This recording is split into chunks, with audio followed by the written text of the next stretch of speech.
She's so fine. Hell of her blows my mind. Hell of her lights my day. What's good, guys? If you have not heard about the modern day Bonnie and Clyde coming out of South Carolina, you're going to hear about it today. I want to thank my good friend Marie722 for sending me this story. I couldn't get the story out because it was never ending. It was constantly something going on with it. But I think it's finally come to a relative end. And so I want to go ahead and cover it. Now, this is going to be regarding Tyler Terry and Adrienne Simpson, who came out of South Carolina. If you have not heard this story, you're going to hear about it today.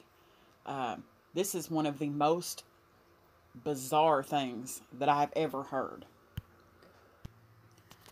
Okay, so Tyler Terry, 26, and Adrienne Simpson, who's 34, just went on a flat-out crime spree. They started in South Carolina, made their way to Missouri, then stopped by Tennessee, and were heading back to South Carolina. So, the story starts on May the 2nd of 2021. Tyler Terry allegedly kills 35-year-old Thomas Harden on Lowry Road in York County, South Carolina. Also, Tyler Terry was a suspect in 2 other shootings on that date. It doesn't say they are fatalities, it just says 2 other shootings. And that's the best I could find on that. Adrienne Simpson was the getaway driver on that.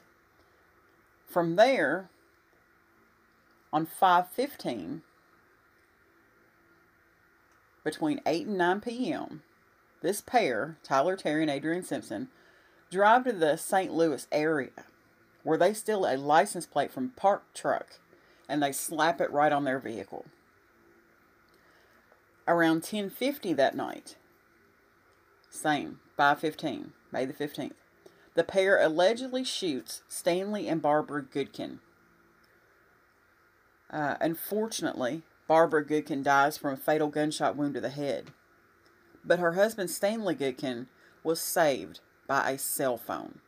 The bullet struck his cell phone and it saved his life.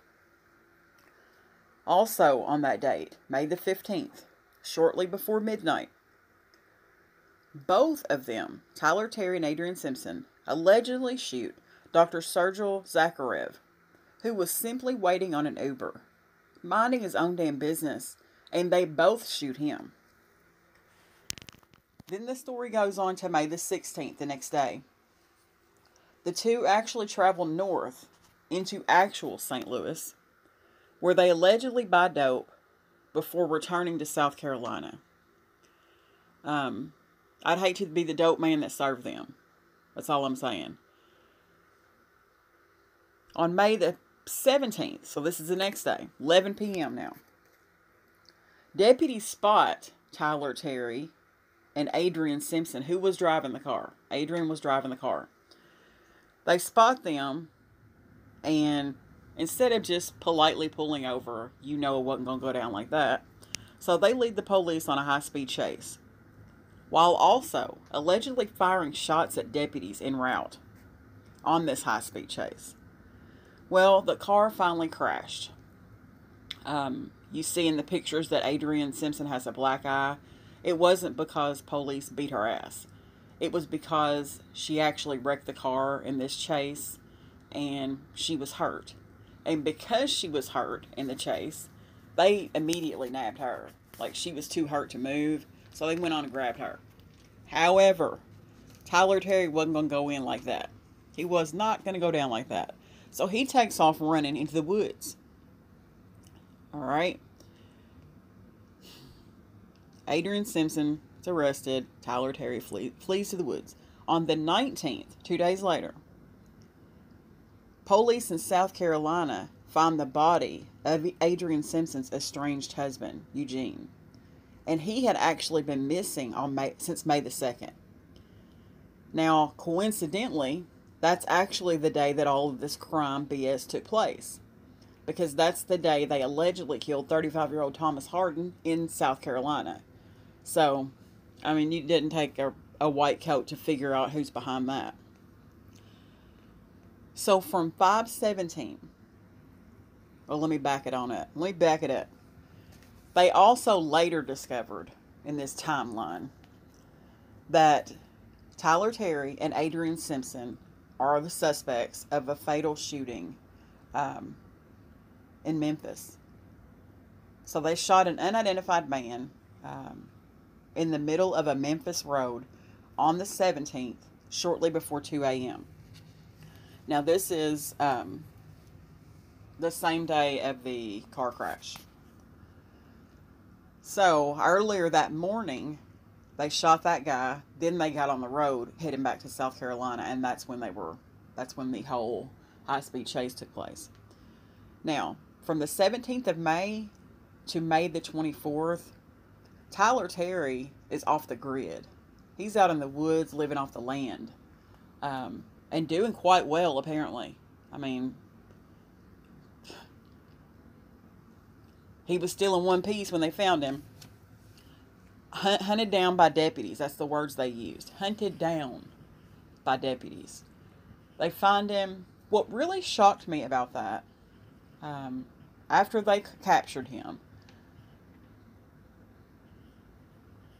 they were very humane to him. And it really shocked me.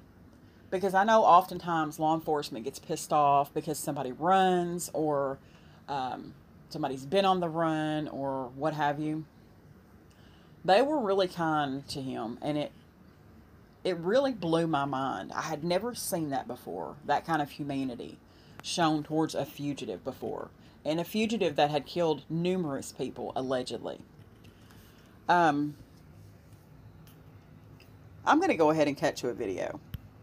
Crime wave that swept through at least 3 states now has police looking into a possible connection to a Memphis murder. Good evening. I'm Kanji Anthony. And I'm Joe Birch. WMC Action News 5's Janice Broach has been tracking the accused couple's multi-state spree. She has the latest developments. A man who was shot to death in Raleigh may be the victim of a South Carolina couple suspected of killing 5 people in 3 different states. That man lived in these Bartlett apartments.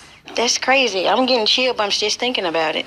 That's ridiculous, how somebody can just come from out of town and hurt somebody like that. This woman, who did not want to be identified, says she frequently said hello to Dantario Coates, who lived above her. She described him as very nice. Coates was discovered shot to death in the road in this Raleigh neighborhood on May 17th. Around 2 in the morning, he was next to a car with the flashers on. Memphis police suspect he may have been the victim of a couple from South Carolina, Tyler Terry and Adrienne Simpson. Investigators say the pair went on a murderous crime spree that began May 2nd. That's the day 35-year-old Thomas Harden, who identifies as a woman, was found shot to death in York, South Carolina. Investigators say Tyler Terry knew Harden. On that same date, the couple is suspected of killing Eugene Simpson, Adrienne Simpson's husband. On May 15th, authorities believe the couple killed Barbara Goodwin in the St. Louis, Missouri area and wounded her husband. The couple is also suspected in the May 15th murder of anesthesiologist Dr. Sergei Zakharev, who was shot and killed while he waited for an Uber. Then, on May 17th, Dantario Coates was killed in the Raleigh shooting. Nearly 24 hours later, investigators say Terry and Simpson led Chester, South Carolina police on a high-speed chase while firing shots at officers. Adrienne Simpson was driving. The car crashed and she was captured. Tyler Terry took off, hiding in the woods for almost a week. He was finally captured and appeared in court, receiving no bond. Chester will be the first jurisdiction to get the case. Memphis police say the death of Dantario Coates is an ongoing investigation. That South Carolina couple has not been charged in his death as of yet. In Bartlett, Janice Broach, WMC Action News 5. So both Tyler Terry and Adrienne Simpson have been charged with 4 counts of murder, along with numerous assault, robbery, and weapons charges. Tyler Terry also faces 11 counts of attempted murder, and Adrienne Simpson faces accessory to murder charges. Both were denied bail. Neither have entered pleas to the charges against them, and their lawyers couldn't be reached for comment.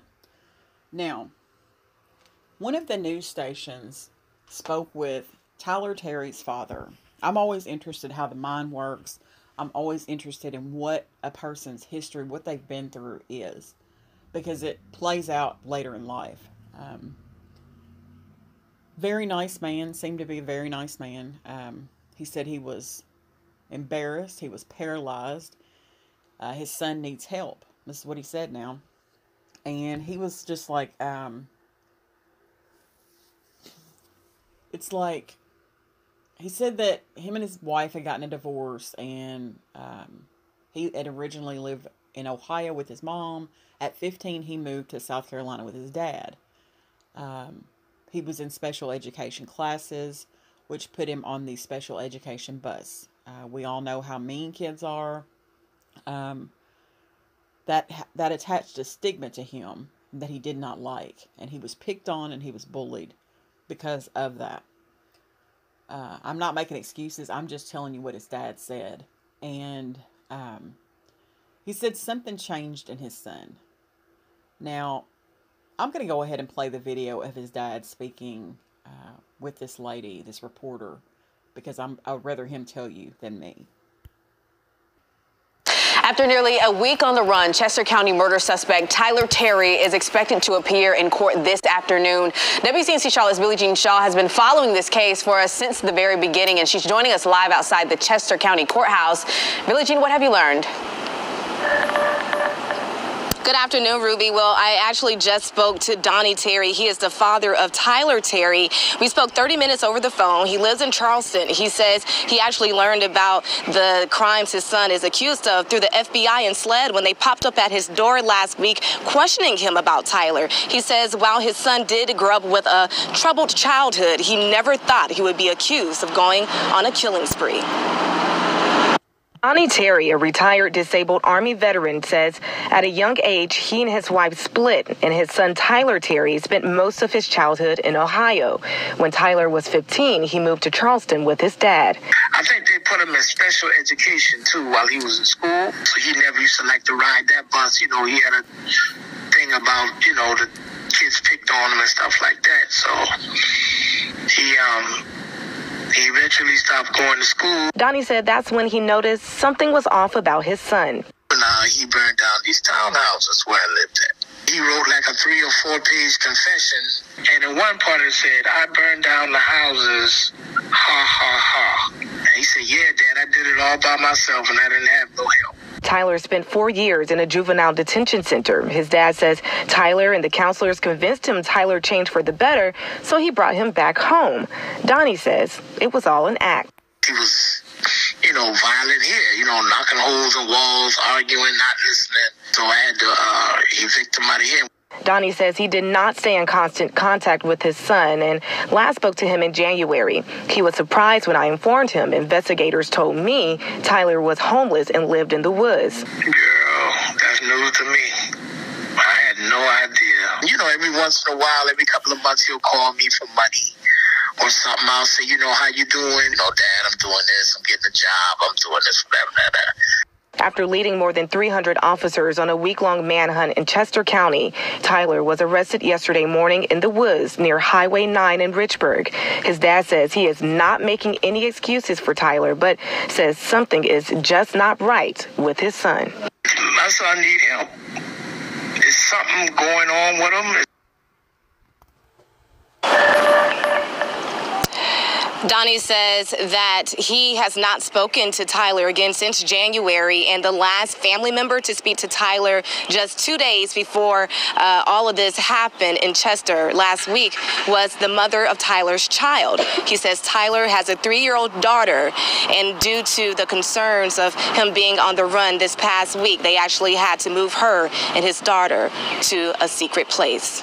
I also want to say that both Tyler Terry and Adrienne Simpson, they were in a relationship of some sort.